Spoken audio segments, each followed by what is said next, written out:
सियासी मैदान की हर बड़ी खबर से आगाह रहने के लिए हमारे चैनल आजाद सियासत को सब्सक्राइब करें और बेल आइकन को प्रेस करें। जी अस्सलाम वालेकुम। और आज मैं आपके साथ जो है वो इंतहाई अहम डेवलपमेंट्स शेयर कर रहा हूँ कि और ये अहम डेवलपमेंट्स पाकिस्तान के लिए बहुत ही जो है बड़ी खुशखबरियाँ हैं और बहुत ही अच्छी खबरें हैं। वो डेवलपमेंट्स ये हैं कि पाकिस्तान जो है इस वक्त दुनिया में जो है अपने जो है वो कामयाबी के झंडे गाड़ रहा है और पाकिस्तान की साख जो है वो बहाल हो रही है और पाकिस्तान की इस वक्त पूरी दुनिया जो है वो रेस्पेक्ट कर रही है। और उसका सबसे बड़ा रीज़न ये है कि पाकिस्तान ने जो है एक दुरुस्त सिमत पकड़ी हुई है और उस डायरेक्शन में चल पड़ा है जिस डायरेक्शन में कौमों की इज्जत हुआ करती है और कौमों का वकार जो है वो बुलंद होता है। हाँ जी, मैं बात कर रहा हूं पाकिस्तान की। और पाकिस्तान का जो इस वक्त जो है वो कामयाब सिफारतकारी और शानदार सिक्योरिटी हिकमत अमली के सबब जो है दुनिया की तीन बड़ी ताकतें, हाँ जी, दुनिया की तीन बड़ी ताकतें जो है वो अमेरिका है, वो चाइना है, वो रशिया है, वो पाकिस्तान की जो है इस वक्त इज्जत कर रहे हैं और वो कैसे पाकिस्तान को फैसिलिटेट कर रहे हैं। और मुस्लिम दुनिया की दो बड़ी ताकतें सऊदी अरेबिया और यूनाइटेड अरब इमारात, वो भी पाकिस्तान की किस तरीके से इज्जत कर रही है और किस तरीके से पाकिस्तान के शान में जो है वो रिसेप्शंस रख रहे हैं और किस तरीके से पाकिस्तानी लीडरशिप को जो है वो इन्वाइट करके उनकी दावतें कर रहे हैं। तो मैं आपको बता रहा हूँ कि जब हमारा ये ऑपरेशन बनियानुल मरसूस हुआ और उसके बाद जो है मार्का हक की कामयाबी हुई, उसके बाद पाकिस्तान की जो लीडरशिप है उसने बहुत ही जो है एक कामयाब सिफारतकारी की जो है प्लान मुर्तब दिया। और फील्ड मार्शल आसिम मुनीर की जो है हिकमत अमली थी जंग की और जो सिक्योरिटी हिकमत अमली थी पूरी, उसमें किस तरीके से जो है वो पाकिस्तान ने एक पॉजिटिव रोल अदा किया और पाकिस्तान के तमाम जितने भी जो फॉरेन ऑफिस हो गया या पाकिस्तान की सिक्योरिटी एस्टेब्लिशमेंट हो गई या पाकिस्तान की जो पॉलिटिकल ऑफिस हो गए, वो कितना एक्टिव उन्होंने काम किया। पहले तो उन्होंने जो है इंडियन नैरेटिव को बस्ट किया, सारी दुनिया को बताया कि इंडिया जो है वो झूठ बोल रहा है, मोदी सरकार जो है बुच्चर ऑफ गुजरात, वो जो है झूठ फॉल्स फ्लैग ऑपरेशंस करके पाकिस्तान के ऊपर आबी जारियत और जंगी जारियत कर रहा है। अल्हम्दुलिल्लाह ऑपरेशन बनियानुल मरसूस और मार्का हक में पाकिस्तान की कामयाबी के बाद इस वक्त पूरी दुनिया जो है वो पाकिस्तान की मुतराफी है और पाकिस्तान की जो है वो रेस्पेक्ट कर रही है। अब यहीं से हम वन बाय वन शुरू कर रहे हैं जी। नंबर वन, सबसे पहले जो है वो आती है बात जो है अमेरिका की। अमेरिका पाकिस्तान के ऊपर जी वो कैसे कर रहा है, अब आप देख लें। कल ही जो है बड़ी स्टेटमेंट आई है वो स्टेटमेंट है जी अमेरिकी सेंटकॉम कमांडर की। जी हाँ, यूनाइटेड स्टेट्स की जो सेंट्रल कमांड है, जो उनके जो कमांडर हैं उनकी स्टेटमेंट आई है और उन्होंने बड़ा एतराफ़ किया है और खड़े होकर उन्होंने अपनी सेनेट के सामने एतराफ़ किया है और उन्होंने कहा है कि पाकिस्तान दहशतगर्दी के खिलाफ जंग में गैर मामूली शराकतदार रहा है और शराकतदार है गैर मामूली, यानी कि ये इससे जो है पूरी इंडियन मीडिया में आग लग गई। इंडियन मीडिया बिल्कुल ही आउट हो गया, इंडियन एनालिस्ट आउट हो गए, उनको समझ में नहीं आ रहा कि सेंटकॉम का चीफ, सेंटकॉम के कमांडर जो है वो पाकिस्तान की जो है तारीफ कर रहे हैं। फिर आज आया जी अमेरिका में जो है यूएस मिलिट्री का 250वां दिन, 250वां जो है जो में मिलिट्री आता है, तो उस पर जो है वो जो है फील्ड मार्शल आसिम मुनीर को इनवाइट करते हैं और उसको जो है एक पूरे जो है फुल इन्विटेशंस देते हैं और उनकी काफ़ी बड़ी इंगेजमेंट्स हैं। वो इंगेजमेंट से जो है वहाँ पे उनकी 13 से 17 जून पे है और मजीद भी उसकी तफसीलात हैं जो हम आपसे बाद में शेयर करेंगे। लेकिन ये बड़ी चीज़ है। एंड ट्रंप ने जब पाकिस्तान ने अलकायदा का कमांडर पकड़ा था जो अमेरिकियों के ऊपर काबुल एयरपोर्ट बम धमाके में मुलविस था, जिसको अमेरिका पकड़ने में नाकाम हुई, उसको पाकिस्तान सिक्योरिटी फोर्सेज ने पकड़ा और वो अमेरिका के हवाले किया। तो ट्रंप ने खड़े होकर कांग्रेस में जो है वो शुक्रिया जो है पाकिस्तान का नारा लगाया और शुक्रिया पाकिस्तान का, शुक्रिया शहबाज शरीफ का, शुक्रिया फील्ड मार्शल आसिफ मुनीर का। तो ये जो है अमेरिका की तरफ से गुड न्यूज़ है। फिर आ जाता है जी रशिया जो है इस वक्त सबसे बड़ी अहम डेवलपमेंट दे रहा है और रशिया ये अहम डेवलपमेंट दे रहा है कि पाकिस्तान की जो है वो ब्रिक्स में जो मेंबरशिप है वो पेंडिंग थी इंडिया की वजह से, क्योंकि चाइना उसको प्रपोज कर चुका था और फिर रशिया ने उसको सेकंड किया। अब वो मेंबरशिप जो है पाकिस्तान की मुस्तकिल जो है रुकनियत जो है कुछ जो है महीनों में जो है परमानेंट हो जाएगी और पाकिस्तान को ब्रिक्स की मेंबरशिप मिल जाएगी। तो यहाँ पे भी जो दुनिया का जो सबसे बड़ा दूसरा तीसरा जो है ब्रिक्स का जो इकोनॉमिक जो ब्लॉक है उसमें पाकिस्तान जो है वो शामिल होने जा रहा है। और ये सिर्फ और सिर्फ ब्रिक्स क्यों कंसीडर कर रहा है पाकिस्तान को, क्योंकि पाकिस्तान की जो पॉलिटिकल इकोनॉमी एंड जोग्राफी है वो सबसे जो है इंपॉर्टेंट है दुनिया में, क्योंकि पाकिस्तान जो है पूरी दुनिया का एक ब्रिज है, चाहे वो साउथ एंड नॉर्थ के दरमियान है, ईस्ट एंड वेस्ट के दरमियान है। तो पाकिस्तान का एक बड़ा रोल है। एक तरफ हमारे चाइना है, एक तरफ हमारे जो है वो Saudi Arabia and United Arab Emirates है, जो अमेरिका है। फिर पाकिस्तान की जो पॉलिसी है वो पॉलिसी इस वक्त बहुत ही सही डायरेक्शन में जा रही है। ये हम नहीं कह रहे, ये जो है इंटरनेशनल कमेंटेटर्स कह रहे हैं, इंटरनेशनल जरीदे कह रहे हैं और वो ये सजेस्ट कर रहे हैं कि अगर पाकिस्तान जो है अपने जो है सियासी जो उनके मसले चल रहे हैं पाकिस्तान में उनको अगर ठीक कर ले तो पाकिस्तान को उरूज की तरक्की से कोई नहीं रोक सकता। क्योंकि पाकिस्तान में हमेशा जो मसला आता है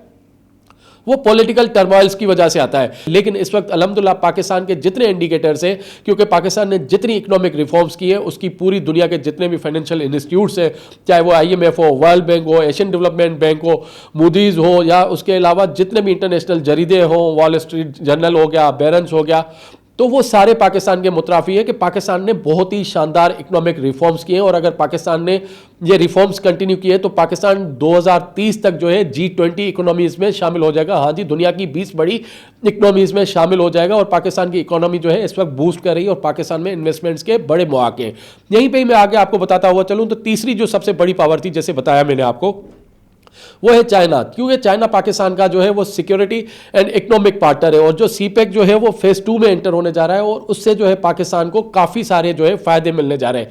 तो 3 बड़ी ताकतें जैसे दुनिया की हैं, अमेरिका, रशिया, चाइना, ये पाकिस्तान का साथ दे रहे हैं और इनको जो है पाकिस्तान को मुकम्मल हिमायत कर रहे हैं, और पाकिस्तान की हिमायत पूरे ज़ोर शोर से कर रहे हैं। तो वहीं पे ही पाकिस्तान जो है अब अपनी जो है लाएअमल तय कर रहा है, और वहीं पे पाकिस्तान की जो डिफेंस बजट है वो दुनिया से कितनी कम है उसका भी एक कंपैरिजन हम आपको बताते हुए चल रहे हैं।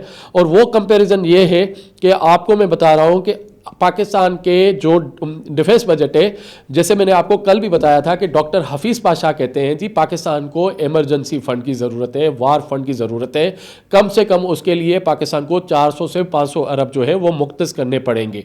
तो वहीं पे ही जब हम डिफेंस बजट देख रहे थे दुनिया के, वो भी आगे चल के बताऊँगा कुछ दिनों के बाद कि दुनिया के डिफेंस बजट्स कितने हैं, अमेरिका का कितना, चाइना का कितना, इंडिया का कितना, ईरान का कितना, इसराइल का कितना। हम पाकिस्तानी जो है वो चाइना एंड अमेरिका से तो कंपैरिजन नहीं करेंगे, रशिया से, लेकिन इंडिया का भी हमारे से जो है 11 गुना ज़्यादा बजट है डिफेंस का भी। तो एक छोटा सा फिगर हमने निकाला, वो फिगर ये है कि एक सिपाही के ऊपर जो है कितना खर्चा होता है। अमेरिका कितना अपने एक सिपाही पे खर्चा करता है, इंडिया कितना करता है, इजराइल कितना करता है, दीगर ममालिक एक सिपाही पे कितना खर्चा करता है। तो ये मैं आपको तफसीलात बताता हूँ। जी हाँ, जो अमेरिकन सोल्जर है, जो अमेरिकी सिपाही है, उस पर जो है सालाना $6.5 लाख का खर्चा आता है। ट्रेनिंग्स का उसकी कॉस्ट आती है, सारा मिलाते हैं उसमें ट्रेनिंग्स आ जाते हैं, उसकी सैलरीज आती हैं, उसके पर्क्स एंड प्रिविलेजेस आते हैं, उसमें तमाम सारी चीज़ें आती हैं। फिर बात करता हूं मैं चाइना की। चाइना अपने सोल्जर पे जो है सिपाही पे खर्च करता है $1,20,000। फिर आती है रशिया की बात। रशिया जो है $1,30,000 जो है तकरीबन खर्च करता है। फ्रांस जो है $2 लाख खर्च करता है। सऊदी अरेबिया, हाँ जी सऊदी अरेबिया, क्योंकि सऊदी अरेबिया की जितनी फोर्सेज है उनको ट्रेनिंग पाकिस्तानी फोर्सेज ने दी है, पाकिस्तानी सिक्योरिटी फोर्सेज ने दी है। सऊदी अरेबिया अपने एक सिपाही पे जो है $3 लाख जो है सालाना खर्च करता है। फिर आ जाती है इजराइल की बात, क्योंकि इजराइल जो है वो अमेरिका का एलाई है और पूरे मशरिक़ वस्ता से वो लड़ रहा है, पूरी जंगें कर रहा है। उनके एक सिपाही पे खर्चा आता है $1,75,000। फिर ईरान हमारा पड़ोसी मुल्क है, तो ईरान अपने एक सिपाही पे खर्चा करता है $25,000। अब बात होती है इंडिया की। इंडिया अपने एक सिपाही पे कितना खर्चा करता है ये मैं आपको बताता हूं। तो हमारा कंपैरिजन इंडिया से है। तो इंडिया अपने एक सिपाही पे जो है वो खर्चा करती है $55,000। हाँ जी, $55,000। अब आप ज़रा दिल थामिएगा और देखिएगा, यहाँ पे जो हमारे ऊपर जो तनकीद करते हैं कि पाकिस्तान का डिफेंस बजट जो है इतना बड़ा है, सेहत के लिए नहीं है, तालीम के लिए नहीं है, डेवलपमेंट के लिए नहीं है, यहाँ पे नहीं है, और आए दिन जो है वो अस्करी इदारों को और इन सिपाहियों को तनकीद का निशाना बनाया जाता है। इनकी कॉस्ट सुनिएगा ज़रा, इनकी कॉस्ट जो है सिर्फ है $14,000 सालाना।